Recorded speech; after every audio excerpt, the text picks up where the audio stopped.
जूही, कुणाल, सबको good morning. देखिएगा अभी आप लोग, मैंने कुणाल ने बोल दिया कि दैट इज माइन।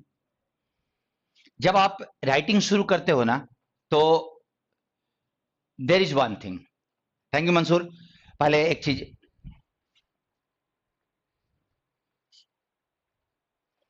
राइटिंग शुरू करते हो तो एक चीज का ध्यान रखना है। मैंने जो इनिशियल स्टेज में बोला था कि पहला रिक्वायरमेंट किसी भी राइटिंग का होता है that your sentences should be syntactically structured. जो सिंटैक्टिकली मतलब उसमें ग्रामर भी उसका सही होना चाहिए, और बेसिक्स ग्रामर सही होना चाहिए। पंक्चुएशन मार्क अच्छे से यूज होना चाहिए। समझिएगा। कुणाल, एक एडवाइस है। मंसूर ने क्या किया था कि उन्होंने आई डोंट नो, उन्होंने खुद टाइप किया अपने राइटिंग को और उन्होंने उसको पोस्ट कर दिया। आपने और आरपी ने हैंड रिटन दिया था, and it was there that RP का हैंड रिटन फिर भी मतलब कटिंग कम था, आपकी राइटिंग में कटिंग बहुत ज्यादा है। अब लिखना और काटना ये चीज दिखाता है कि तुम्हारे पास प्रैक्टिस अभी तुमने बहुत ज्यादा नहीं किया है। तुम्हारी रीडिंग अच्छी है इन। और सतीश, एक चीज मैं बताऊं, जूही, मनीष, 2-3 लोगों को मैं बोल रहा हूं कि आप लोगों ने नहीं दिया था, सिर्फ 3 राइटिंग मेरे को मिली कल। अब उन्हीं 3 राइटिंग से आप लोग अपने लिए इंस्पिरेशन निकालना, आपकी जो कमियां हैं उसको समझने की कोशिश कीजिएगा। राइटिंग अगर एग्जामिनेशन में भी कटेगा, क्योंकि वहां तो ब्लॉक्स देता है ना, ब्लॉक्स में आपको लिखना है, और वो बार बार अगर कटेगा ना, तो वो एग्जामिनर को पढ़ने में या किसी भी रीडर को पढ़ने में स्मूथ नहीं लगेगा। और अगर वो स्मूथ नहीं लगेगा तो इसका सीधा असर आपके स्कोरिंग पे जाके पड़ेगा। सो टेक केयर कि जब आप लिखना शुरू करते हो तो उसमें कटिंग ज्यादा नहीं हो, और ये तुम सोच के नहीं रोक सकते हो, ये तुम अपने प्रैक्टिस से ही रोक सकते हो। So remember one thing that I am advising, that Kunal आपको, इवन आरपीयू ऑल्सो, और मंसूर तुम्हारे को नेक्स्ट लेवल पे हम लोग को बात करनी है, तो वो मैं आज ही बात कर रहा हूं। पहली चीज कि आप प्रैक्टिस कीजिए ताकि ये जो कटिंग है ना वो कम हो, इसका असर सीधे मार्क्स पे पड़ता है, बियरिंग पे, उसका बियरिंग मार्क्स पे आता है। पहली चीज। दूसरे कि आप अगर ध्यान दो तो हमारे पास एरर्स जो लिखने में होते हैं, समझिएगा ध्यान से, चूंकि हमारे सेंटेंसेस का स्ट्रक्चर अभी तक कॉम्प्लिकेटेड नहीं हुआ है, हम एट लेंथ बहुत लंबे सेंटेंसेस नहीं लिख पाते, तो हमारे ग्रामर के रूल्स, बेसिक रूल्स का इस्तेमाल होना शुरू होता है, बेसिक रूल्स का। और ये आप में से मैक्सिमम लोगों पे अप्लाई होगा, because your sentences are not structurally complicated, so you tend not to make bigger mistakes.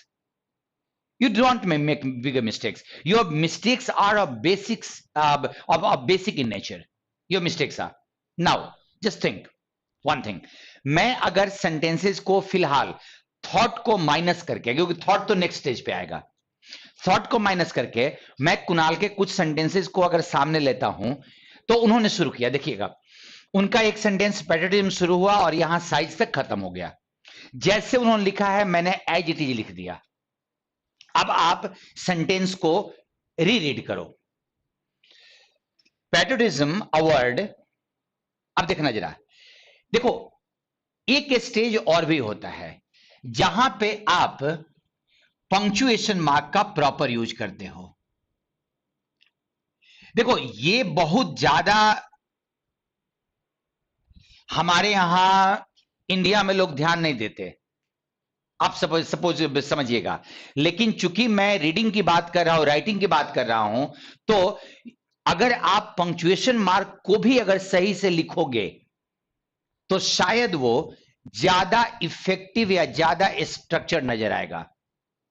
अभी आप देखिए, पैट्रियोटिज्म अवार्ड आपने एक साथ लिखा, जबकि होना यह चाहिए था कि पैट्रियोटिज्म के बाद एक कॉमा लगनी चाहिए थी, क्योंकि आप इसको बोल रहे हो कि दिस इज अ वर्ड। अब अगर ये कॉमा नहीं लगा हो तो पैट्रियोटिज्म अ वर्ड हो जाएगा, जो कि गड़बड़ लगेगा। Patriotism, a word, the meaning of which is far bigger than its appearing size. Surface level पे ग्रामर में कहीं गलती नहीं दिखाई पड़ रही है, बट अगर आप ग्रामेटिकली सोचो तो आपने ऑलरेडी एक कंजंक्शन लगाया था और सेंटेंस में वर्ब एक ही है, दैट इज इज। अब आप देखो, मैं बोलूं the company which is bigger और फुल स्टॉप मार दूं तो बोलोगे कि नहीं ये सेंटेंस गड़बड़ है, अभी आपके पास सेंटेंस में आगे एक और वर्ब होना चाहिए था। अब इस सेंटेंस में पहला मिस्टेक ये हुआ कि एक पंक्चुएशन मार्क के अलावे कि आपका यहां पे विच लगा, कंजंक्शन और वर्ब एक ही है, और ये गड़बड़ हो गया। बाकी सारे वर्ड्स सही हैं। देखिए, जो ग्रामर के एरर्स होते हैं ना, उसमें स्टार्टिंग स्टेज में लड़कों की समस्या वर्ब्स, सिंटेक्स, प्रोनाउन, बस इतने ही पे उनके 95% एरर जाके सिमट जाते हैं। उनके एरर्स यही होते हैं। अब अगर आप सब्जेक्ट वर्ब एग्रीमेंट को टारगेट कर लो कि सब्जेक्ट ये है, वर्ब सिंगुलर होना चाहिए, प्लुरल होना चाहिए, एस लगना, और वर्ब में क्या क्या एरर होता है? वर्ब में सिंगुलर प्लुरल का, और पर्टिकुलरली वर्ब के साथ एस का नहीं लगने का सबसे बड़ा समस्या राइटिंग में स्टार्टिंग स्टेज में यही होता है। कभी कभार अभी आपके पास विच वाला कंजंक्शन की जरूरत पड़ती है, और अगर ये सारे को आप मिला लो, अगर इन सब को आप एक साथ मैच कर लो, तो ये किसी भी स्टूडेंट के राइटिंग का 90% है एरर्स का, राइटिंग के एरर्स का 90% प्लस हो जाता है। और इतने को मैंने एक एक जनरल रूल में बोला, अभी हम लोग देखते हैं। कंजंक्शन लगा है, और अभी अगर आप विच हटाओ तो आप रियलाइज करो कि यहां से यहां तक पूरा का पूरा स्ट्रक्चर बदलना पड़ेगा। सो फर्स्ट सेंटेंस में एक एरर आ गया, मूव कीजिए नेक्स्ट में। Even in this developed human brain and time, शायद आपने जो भी लिखा है it's okay, there is not any perfect definition of patriotism. Nice one, nice one, no error. परेशानी कहां? कॉन्ट्रैक्शन मारना। और ये आप सोच रहे हो, जरा ध्यान देना, ये आप सोच रहे हो कि अभी कॉन्ट्रैक्शन कर रहे हो, वहां पे आप रोक लोगे तो नहीं हो पाएगा। जो हैबिचुअल है वो एज इट इज रह जाएगा। आपका एग्जामिनेशन में चूंकि टाइम नहीं होता ना, समय नहीं होता, आपके राइटिंग आपको फास्ट करनी होती है, तो वो एज इट इज रह जाएगा वो। सो कुणाल, नेक्स्ट एडवाइस ये है कि जो मैंने कल कहा था कि भाई कॉन्ट्रैक्शन मत लिखना, इज नॉट लिखना है, वो दो अलग अलग वर्ड्स होंगे। हम लोग इसको क्यों करते हैं? क्योंकि ये एक ही वर्ड में काउंट हो जाए, लेकिन फॉर्मल राइटिंग में कॉन्ट्रैक्शन काउंट नहीं होता। सो आपके सेकेंड वर्ड में, आपके सेकेंड वर्ड में, सेकेंड सेंटेंस में एक आपका कॉन्ट्रैक्शन का पार्ट हो गया, जिसको मैं ग्रामर का एरर नहीं बोलूंगा, बट स्टाइल का एरर है। आपके स्टाइल के एरर में एक यहां पे है और एक यहां पे है, ये आपके ग्रामर की गलती हो गई। ठीक है? Every individual has its every individual has its own way of expressing patriotism with different aspects in his mind. ठीक है? ग्रामर इसका नॉर्मल है, स्मूथ है, देखना जरा। Every individual has pronoun his. तुमको भी हर्ष, प्रोनाउन की गलती, हर व्यक्ति का अपना तरीका होता है। His own way of expressing patriotism with different aspects in his mind. Done? तीसरा, एक और मैंने बीच में सेंटेंस निकाला, अभी जरा ध्यान देना इस सेंटेंस को. Whether Harsh, good morning Harsh. Whether a person who advertently say same words, some words against his country is not loyal towards his country or is. अब इसमें दो पार्ट देखिएगा. आपका हु के साथ आपने से लगाया है, जबकि इसको होना चाहिए था says. Singular plural SCS. Harsh कब आपने सेंड किया है? हर्ष कब आपने सेंड किया है? अभी तक मॉर्निंग तक अब तो नहीं आया था, पता नहीं. अभी जस्ट भेजोगे तो इट्स क्वाइट डिफिकल्ट यार, थोड़ा. अभी तुम्हारा आया है हर्ष, थोड़ा एक दिन पहले भेज दो ना यार. चलो आ जाएगी, आदत लग जाएगी. देखो कुणाल, हु के बाद सेज.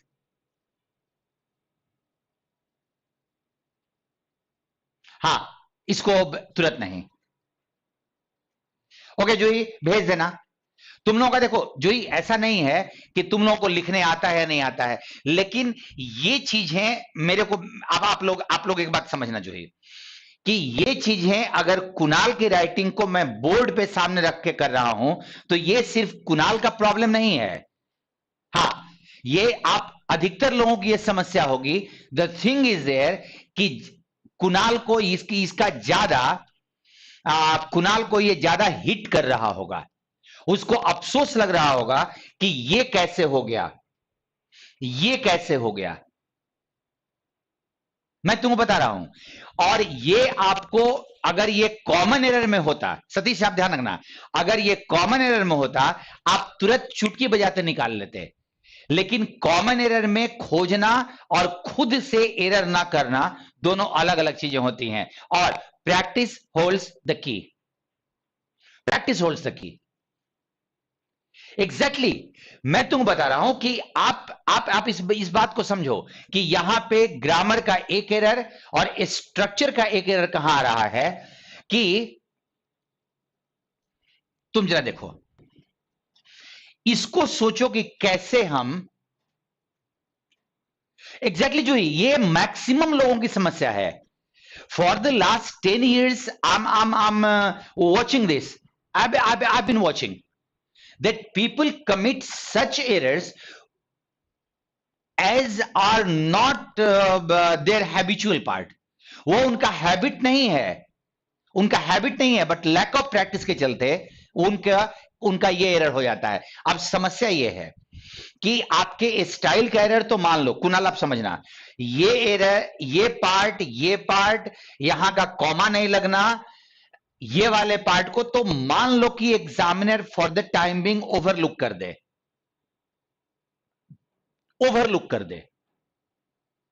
लेकिन वो अगर मेरे को हर सेंटेंस में एक एरर मिल रहा है और मैंने अगर 20 सेंटेंस लिखा, तो अभी कुल मिला के क्या हो जाएगा कि सेंटेंस में 15-20, मतलब आपके ऐसे में 15-20 एरर हो जाएंगे. और आप जरा सोचिए, आप अपने आप को थोड़ी देर के लिए स्टूडेंट के साइड से हटाइए. You think yourself as an examiner. a boy or a candidate has written 20 sentences in his or her essay, and in 20 sentences there are more or less 20 errors of grammar.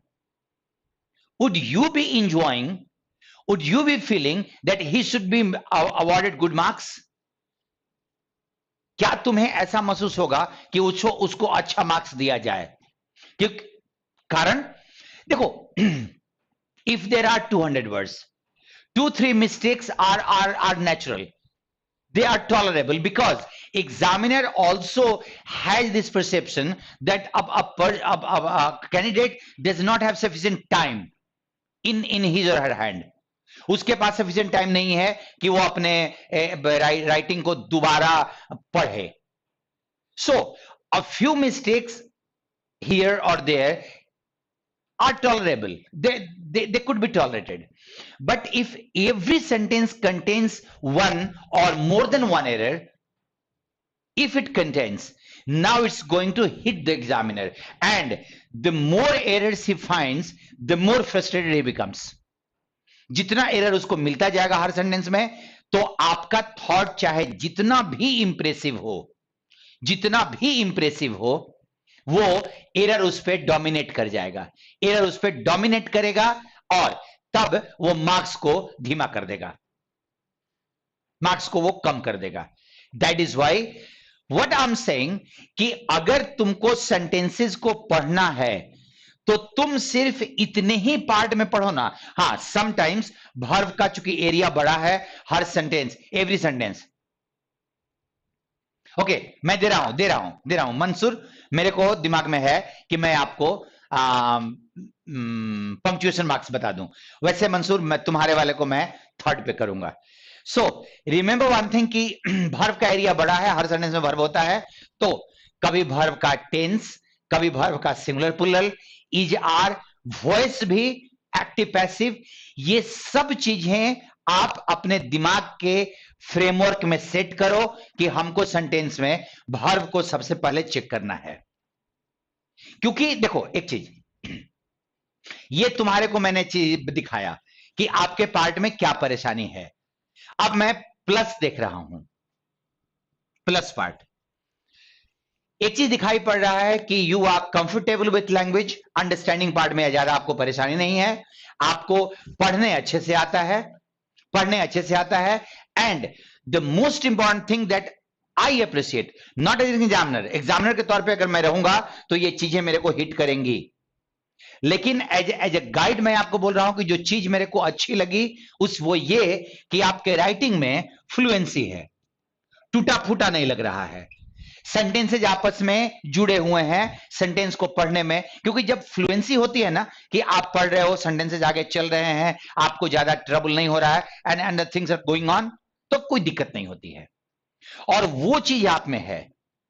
अब अगर वो चीज आप में है और अगर आपने ग्रामर के बेसिक्स को शुद्ध कर लिया, अगर आपने ग्रामर के बेसिक को शुद्ध कर लिया, तो आप ये ध्यान रखो कुणाल कि आपके एग्जामिनेशन में क्वालिफाई करना या अच्छा मार्क्स लाना आपके लिए कोई प्रॉब्लम नहीं है, नेवर, तुम्हारे लिए.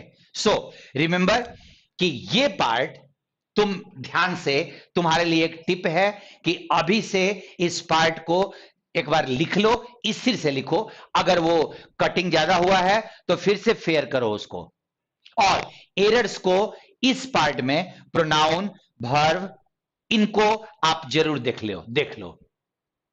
देख लो उसको. आई होप कि आपका ये टिप आपको काम करेगा. Now move.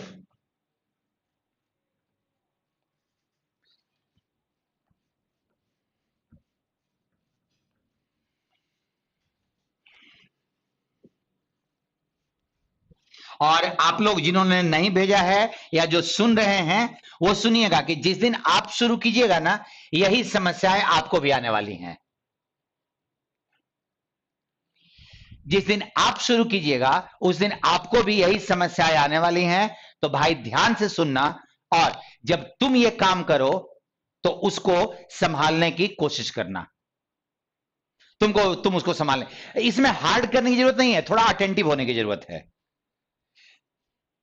बहुत कड़ा होने की जरूरत नहीं है अपने ऊपर, थोड़ा अटेंटिव होने का है.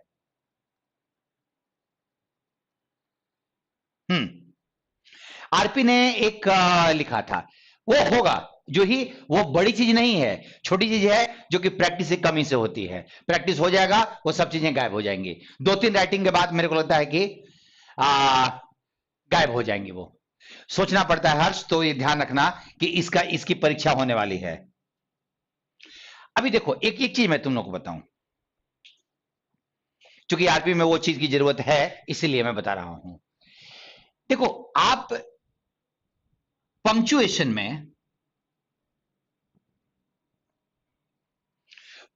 मार्क्स जो होते हैं, देखो एक कॉमन आदमी फुल स्टॉप,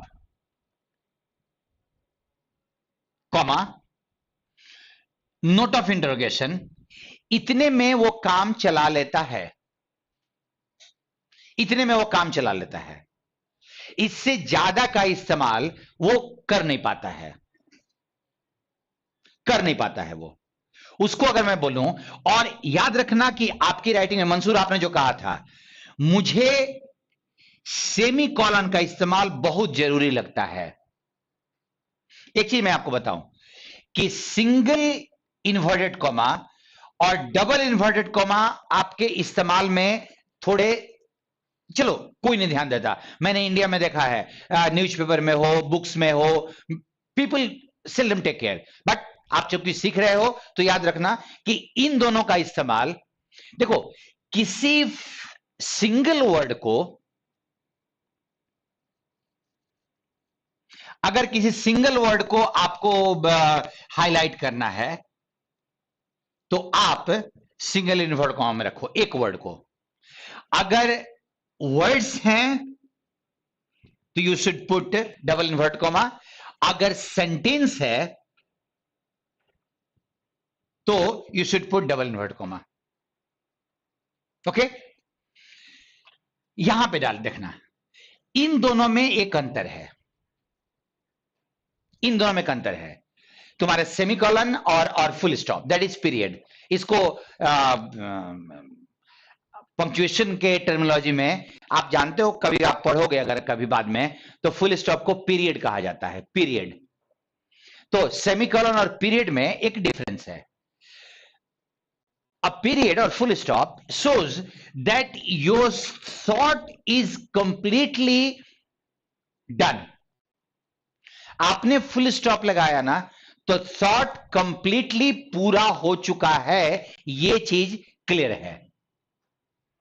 अगर आपको लगता है कि थॉट पूरा नहीं हुआ है, थॉट पूरा नहीं हुआ है और आपका सेंटेंस कंप्लीट हो गया, ध्यान रखिएगा, सेंटेंस कंप्लीट होगा लेकिन थॉट नहीं पूरा हुआ है, तो हम लोग का राइटिंग में क्या होता है कि अगर सेंटेंस कंप्लीट हो गया हमने फुल स्टॉप मार दिया, लेकिन अगर लगा कि इससे जुड़ा हुआ सेंटेंस आगे करना है तो you just put a semicolon and A small से सेंटेंस को कंप्लीट कंटिन्यू कर दो।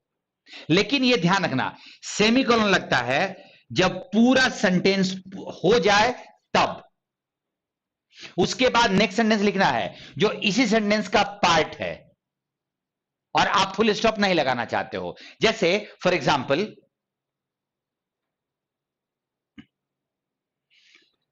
फर्स्ट टाइम आप लोग देख रहे होगे मैं मोबाइल का यूज कर रहा हूं,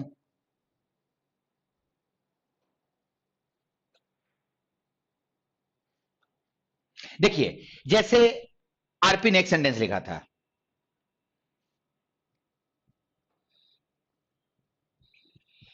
patriotism is not just a word, उसके बाद आरपी ने कॉमा लगाया, it is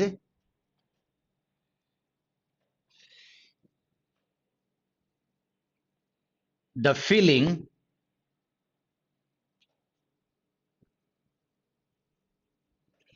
of doing great, like that. आगे मैं ऐसे कंटिन्यू कर रहा है। अब आप देखिए यहां पे मंसूर, ऐसे में कोई दिक्कत नहीं महसूस हो रही है, लेकिन ग्रामेटिकली ये सेंटेंसेस गलत हो गए, यहां कंजंक्शन नहीं लगा हुआ है, याद रखिएगा आरपी, यहां कंजंक्शन नहीं लगा हुआ है कि आप यहां पे सेंटेंस खत्म होने के बाद कॉमा मार लो, ये अपने इंडिपेंडेंट सेंटेंस है, अगला सेंटेंस भी इंडिपेंडेंट है। आपको दो उपाय है कि या तो यहां फुल स्टॉप करके यहां कैपिटल कीजिए, और नहीं तो इस सेंटेंस को यहां पे सेमीकोलन लगाइए, सेमीकोलन लगाइए, क्योंकि सेंटेंस खत्म हो चुका था, सेंटेंस खत्म हो चुका था। अगर यहां पे कंजंक्शन लगा होता, नो सुनर लगा होता, आपने सेंटेंस पूरा किया, आप कॉमा लगाओ, क्योंकि कंजंक्शन सेंटेंसेस को जोड़ता है, वहां पे सेमीकोलन लगाने की जरूरत नहीं है। लेकिन विदाउट कंजंक्शन अगर आपका सेंटेंस खत्म हुआ, अगला सेंटेंस उसी में शुरू हो रहा है, तो यू नीड अ सेमीकोलन, और वो वहां पे खराब लगेगा, वो पक्का एग्जामिनर को के दिमाग में बात बैठेगी वो। दूसरा, ग्रामर की कहां गलती है अगर आपको देखो तो यहां पे ए होना चाहिए था, द नहीं, क्योंकि is not just a word, it is a feeling of doing great things.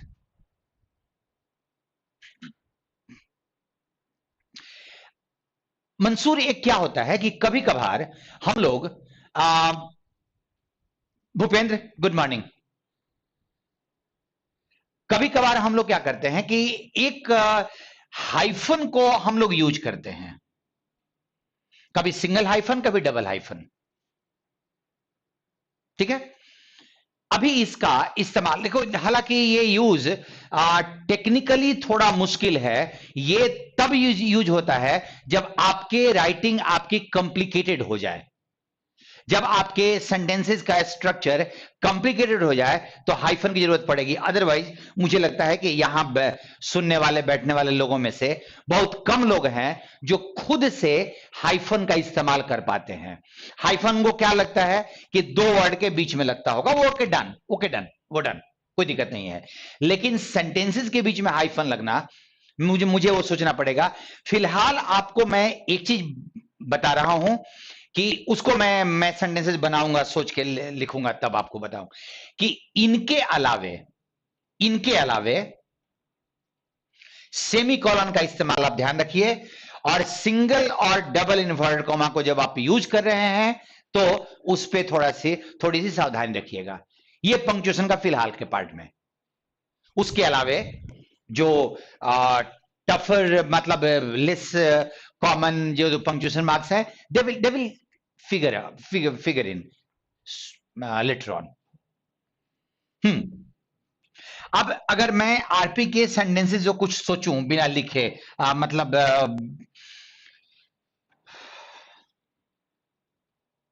मैं अगर आरपी के सेंटेंस को देखता हूं,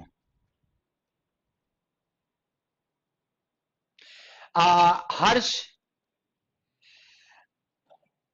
और मैं एक चीज बता रहा हूं, उसको कौन सा वो यूज है वो मैं समझ नहीं पा रहा हूं।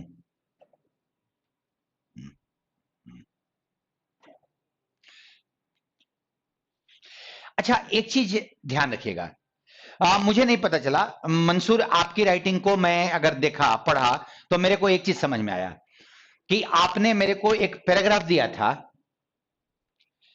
कॉमा, ये तो कॉमा है। कॉमा तो दो सिंबल, देखो कॉमा का क्या करते हैं, दो तीन वर्ड को सेपरेट करने के लिए हम कॉमा लगाते हैं, दो सेंटेंस को सेपरेट करने के लिए कॉमा लगाएंगे जब साथ में कंजंक्शन का यूज होगा। कॉमा आप लोग यूज करना जानते हो हर्ष, कॉमा के लिए कोई थ्योरी बताने की जरूरत नहीं है। सेमीकॉलन चूंकि आप यूज नहीं करते थे, that is why I said कि सेमीकॉलन होना चाहिए था। एक दूसरा, रुको, मोबाइल में पढ़ाने में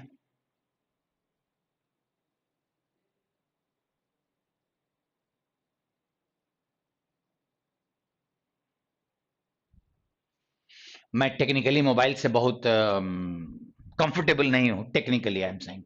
हाँ, अब एक एक पार्ट है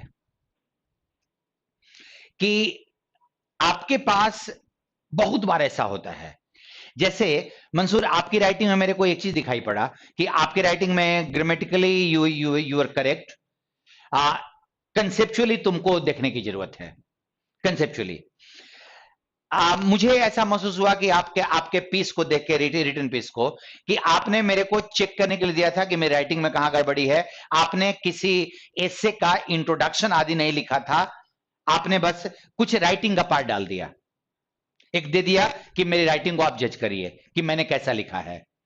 अब अगर शायद मैं सही हूं मंसूर,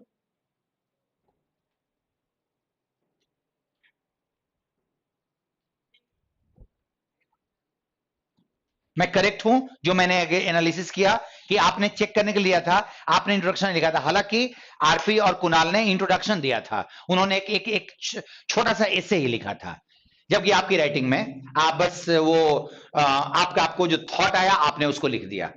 इसमें अगर मैं पढ़ूं, इसमें आपके पास भी होगा, इसमें आपकी जो गलती है वो पहली ये कि हार्ट की जगह पे हार्ट्स होना चाहिए था।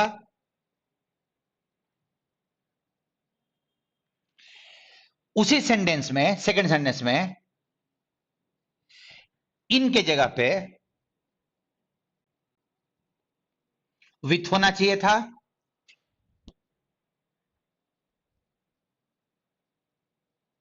अच्छा आप देखो, एक चीज देखना जरा, एक sentence,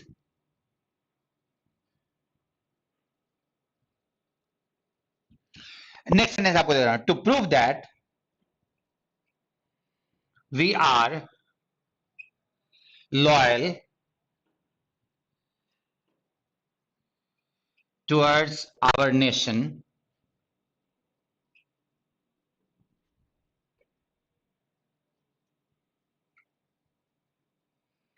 we have to stand against, और आगे का जो भी सेंटेंस था वो ठीक था, वो आपका खत्म हो गया।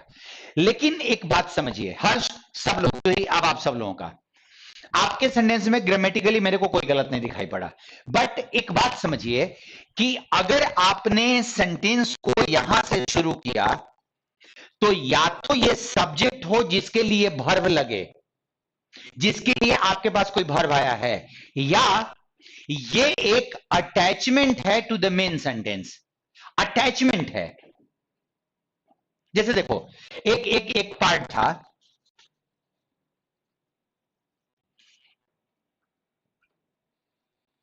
when the doctor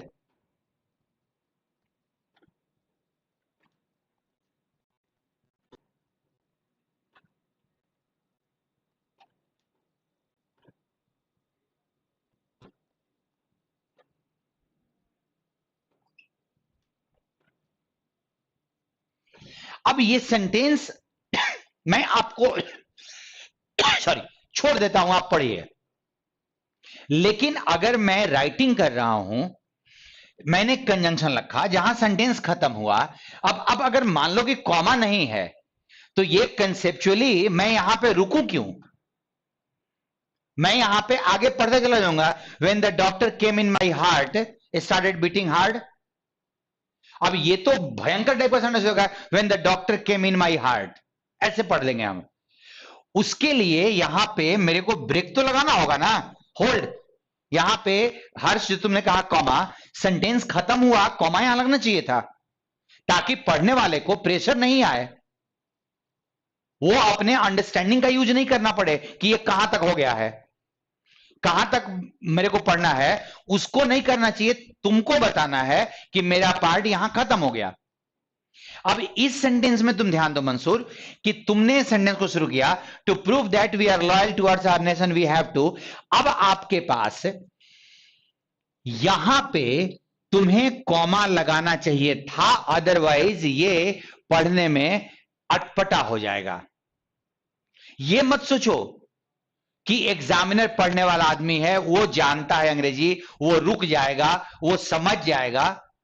जब ये मेन सेंटेंस में तुमने ये पार्ट अटैच किया, मेरे को यहां पे क्यों नहीं लगाना पड़ा कॉमा? तुमने प्रूफ लिखा, टू प्रूव, और इसके बाद प्रूफ के बाद व्हाट का जवाब तुमने ये दिया, ये ऑब्जेक्ट था, ये प्रूफ के तरह ऑब्जेक्ट हो गया, प्रूफ का ऑब्जेक्ट हो गया।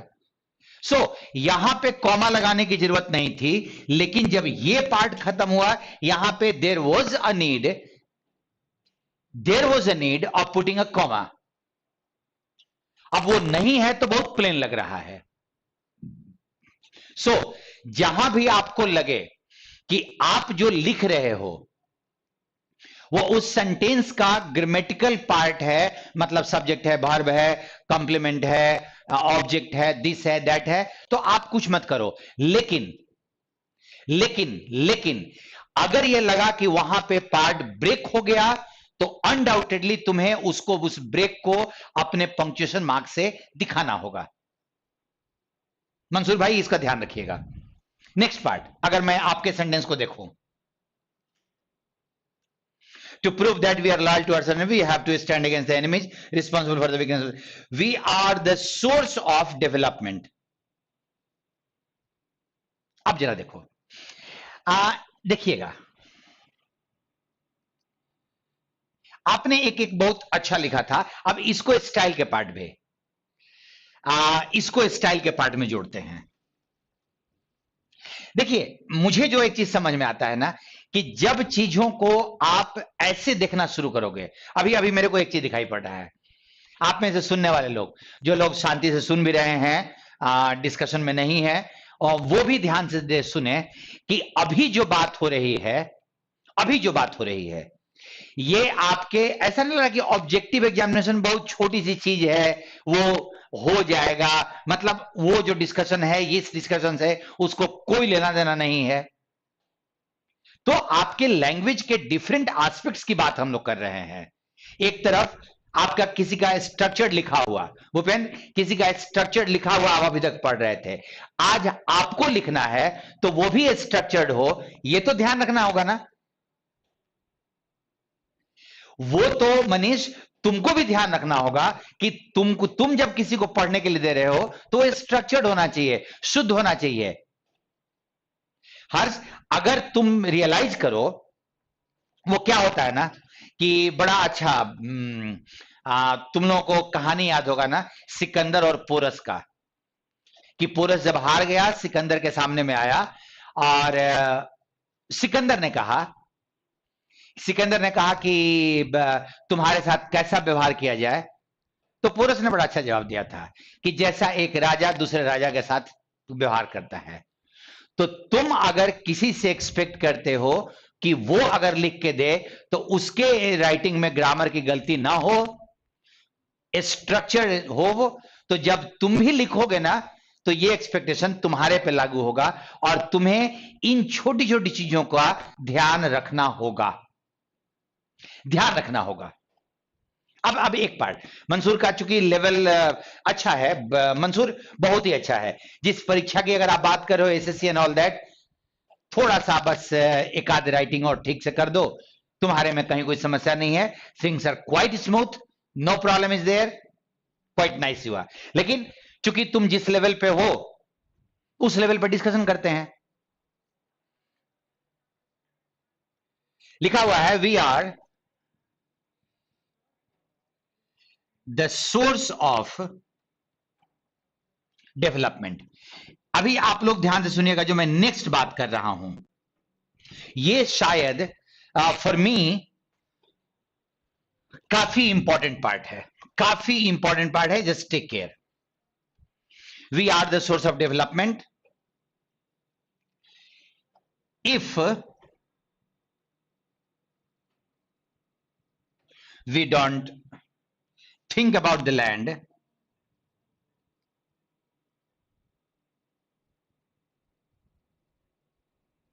इत्यादि, आगे लिखा हुआ है। एक बात समझिए, जो ही आप सब लोग इस पर ध्यान दीजिएगा, जरूर ध्यान दीजिएगा इस पे।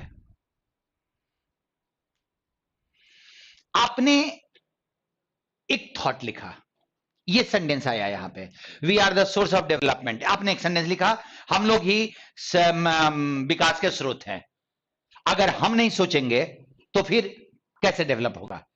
लेकिन एक बात समझो कि यहां पे क्या गड़बड़ हुआ है, गड़बड़ नहीं बोलूंगा मैं, ग्रामर की कोई गलती नहीं है, grammatically 100% perfect sentence it is, लेकिन मैं स्टाइल की गड़बड़ी क्या बोलूंगा, कि आपने ये यहां पे पूरा कर दिया, सेंटेंस पूरा हो गया, आपने फुल स्टॉप डाला, आपने आगे सेंटेंस शुरू किया, यहां से अभी इतने छोटे लेवल पे एरर नहीं है।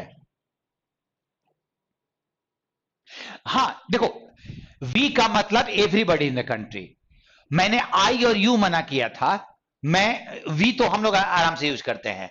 कुणाल एक बात समझिएगा, मैंने इस सेंटेंस को देखा, इस सेंटेंस से ये थॉट तो जुड़ा ही हुआ है कि हम लोग सोर्स हैं, अगर हम ही नहीं सोचेंगे तो कौन सोचेगा। लेकिन इस बात को, ये फॉर्मल है, फॉर्मल है, आई एंड वी का, आई एंड यू का इस्तेमाल फॉर्मल में नहीं होना चाहिए, वी तो वी आराम से होगा। ध्यान से सुनिएगा कुणाल, ध्यान, अभी आपके पास जितने भी, मैं आपको एडवाइस करूंगा कि आपको अगर याद हो, या फिर आज आप उसको रिवाइज करो, उसको कंफर्म करो, ये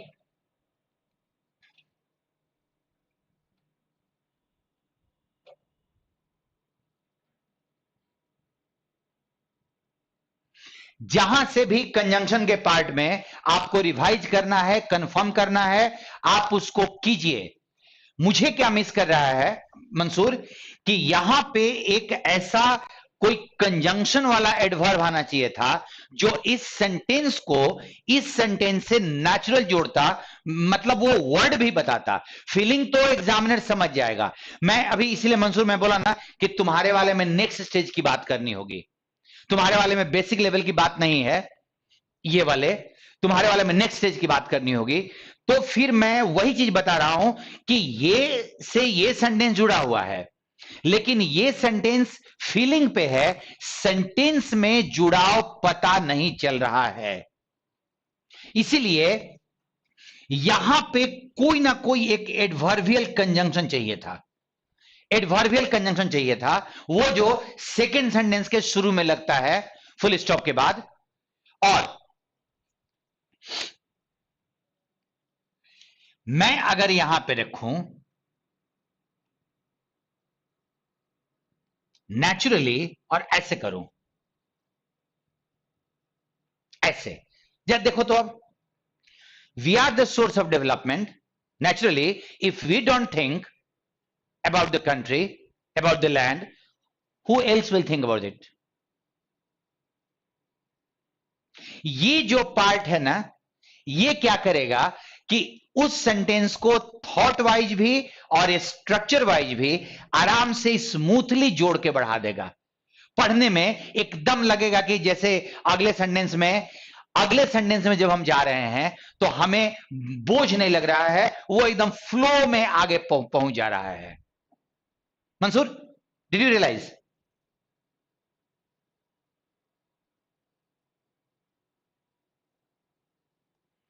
ये पार्ट ऐसी वाली चीज है, इसीलिए तुम कभी अगर ध्यान दो, अभी अभी अभी तुमको बहुत जरूरी है, तुम जरा कुणाल, भूपेंद्र, सब लोग अभी न्यूज़पेपर में आप जरा ध्यान दीजिएगा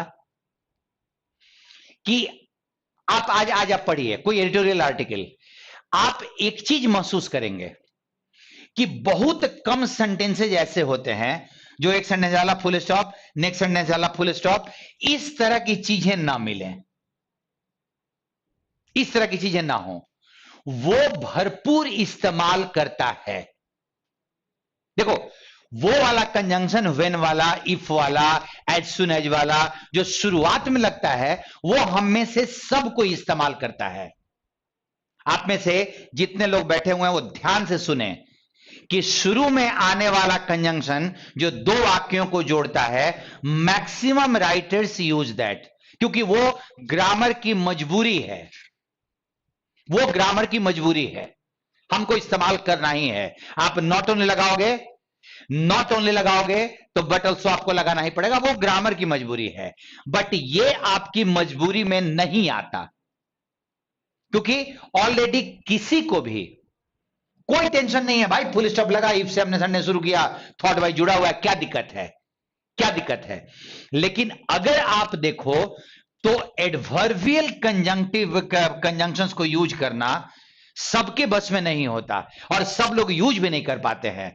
मैं सर्टेन हूं कि अगर आप सेंटेंस खत्म कर रहे हो और अगले सेंटेंस के शुरू में अगर आप adverbial conjunctions, however, nevertheless, yet, naturally, fortunately इत्यादि इत्यादि अगर आप यूज कर रहे हो ऐसे वाले कंजंक्शंस, तो ये क्या करते हैं ना कि सेंटेंसेस को थॉट वाइज इतना स्मूथ बना देते हैं कि पढ़ने वाले को कभी टेंशन नहीं आता, वो आराम से पढ़ते हुए निकल जाएगा, आराम से वो पढ़ते हुए निकल जाएगा, क्योंकि उसको कहीं बीच में बंप नहीं मिल रहा है, उछल कूद नहीं करना पड़ रहा है। दैट इज वाई हर एस्पायरिंग लोग को, जिनको ये लगता है कि उनको अच्छा लिखना है, जिनको अच्छा लिखना है, वो इसका भरपूर इस्तेमाल करें। और भूपेंद्र ने कहा, और आप सब लोग अगर देखोगे ना तो आप न्यूज़पेपर को देखो, भरा रहता है एडवर्बियल कंजंक्शंस, भरा रहता है, और इसको इस्तेमाल करने की कोशिश करो। क्योंकि तुम देखो, अगर मैं तुमको बोलूं कि नेवरदलेस इस्तेमाल करना है, तुमको रूल बहुत याद है, रूल आराम से बता दोगे। नेवरदलेस का दो कंट्राडिक्टरी सेंटेंस को इस्तेमाल करने के लिए तुम उसको अभी रूल के लेवल पे जानते हो, अब मैं बोल रहा हूं स्टाइल के लेवल पे। सो रिमेंबर वन थिंग कि इसको आपके स्टाइल के लिए बहुत जरूरी है देखना। आज मैंने एक चीज बताया कि आपको थोड़ा पंक्चुएशन का, पर्टिकुलरली सेमीकोलन, कॉमा का इस्तेमाल देखना चाहिए। आपको दो चीज मैंने करने के लिए बोला है, सेमीकोलन का इस्तेमाल और कंजंक्टिव एडवर्ब्स का इस्तेमाल, ये दोनों देखो। और जो बाकी के जो बेसिक्स है ना एरर वाले, इस पार्ट को मिनिमाइज करने की कोशिश करो, क्योंकि ये बहुत बड़े मिस्टेक्स नहीं है, they are smaller mistakes and they occur because of lack of practice. They occur just for the lack of practice. ये ऐसा नहीं है कि these are unknown to you, but for this, for semicolon, for punctuation marks, you will have to be attentive. यहां पे attentive नहीं होना है, केयरलेस मत बनो बस खाली, लेकिन यहां पे ध्यान से डेलिबरेटली यूज करने की कोशिश करो, ठीक है। अभी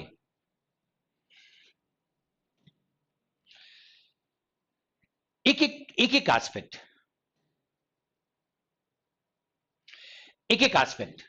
हम लोग डील करते हैं। कल कोई और एस्पेक्ट देखते हैं, आज का एक एस्पेक्ट आपने देखा।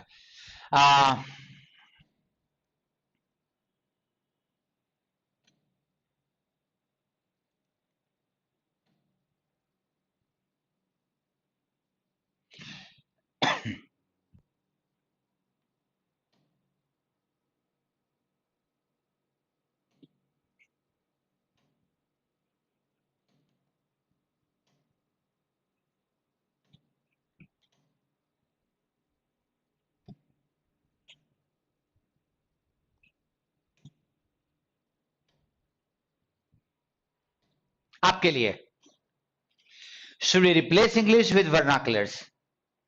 क्या क्षेत्रीय भाषाओं से अंग्रेजी को रिप्लेस कर दिया जाए, अंग्रेजी में चीजें नहीं पढ़ाई जाए, क्षेत्रीय भाषाओं में पढ़ाई जाए। अभी न्यू एजुकेशन पॉलिसी में वर्नाकुलर्स को प्रमोट करने की बात हो रही है, but at what cost?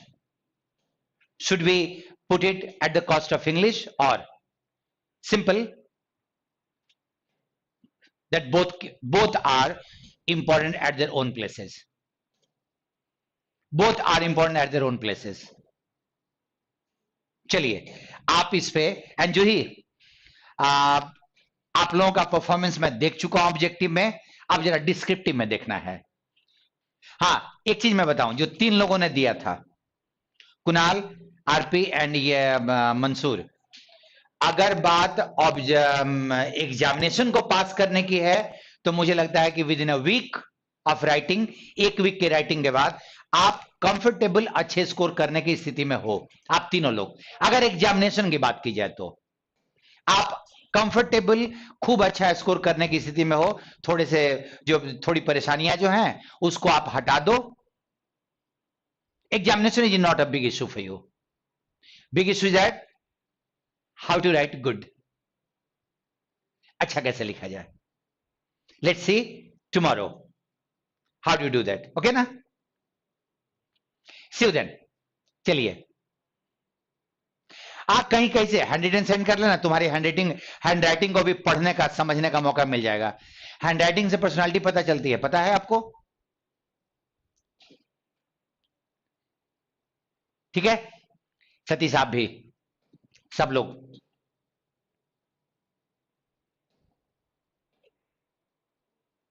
Hand writing अब जरूरी नहीं है टाइप करना, अगर हैंड रिटन हो तो आप भेज दीजिए, वैसे ही मोबाइल पे टाइप करके मेहनत लगेगा, कॉपी पे लिखिए।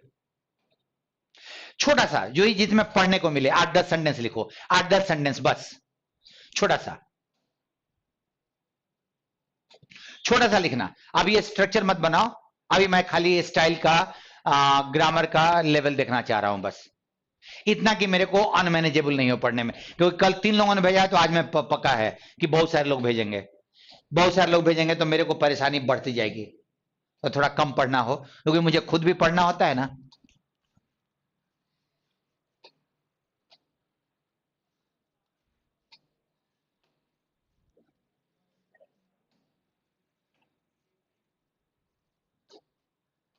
चलिए, see you then, good day, bye.